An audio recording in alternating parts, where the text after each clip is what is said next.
So in our Torah portion this week, we have a reminder, and it's an important reminder, that once we were freed from Egypt and we get into the land and life is just flowing for us, we're experiencing the bountifulness and the joys that is therein, we have a warning. Don't forget that it comes from God. We may, in fact, be mistaken at times and think that everything that we acquired and did in our life, we did because, well, we're just that cool.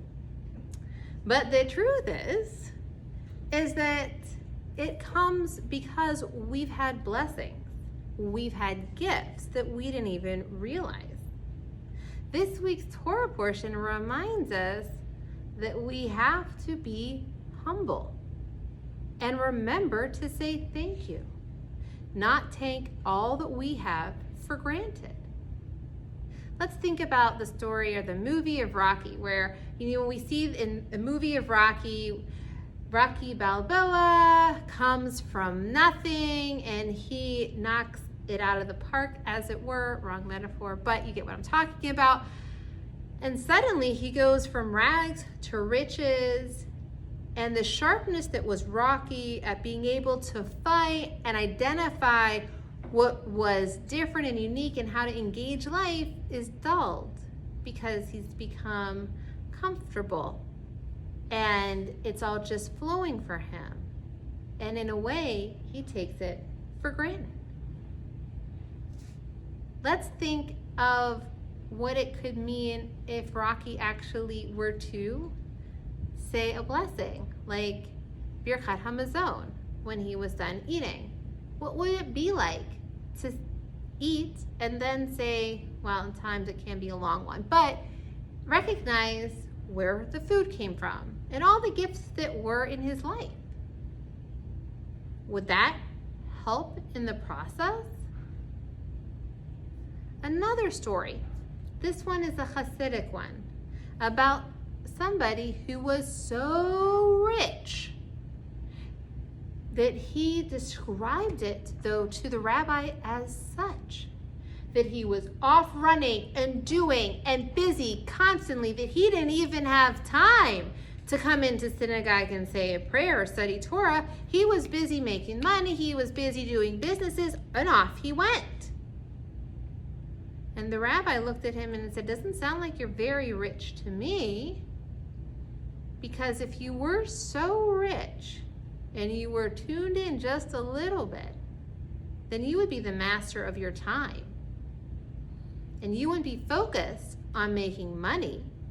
You would be focused on being a better person, on studying Torah, and remembering that you're a part of something greater than simply working. The truth is that if we were to contemplate our own existence, there are times in our lives when we can see ourselves almost as Rocky Balboa, that we've accomplished something, we went and did, and now it's time to sit back, relax, and stop learning.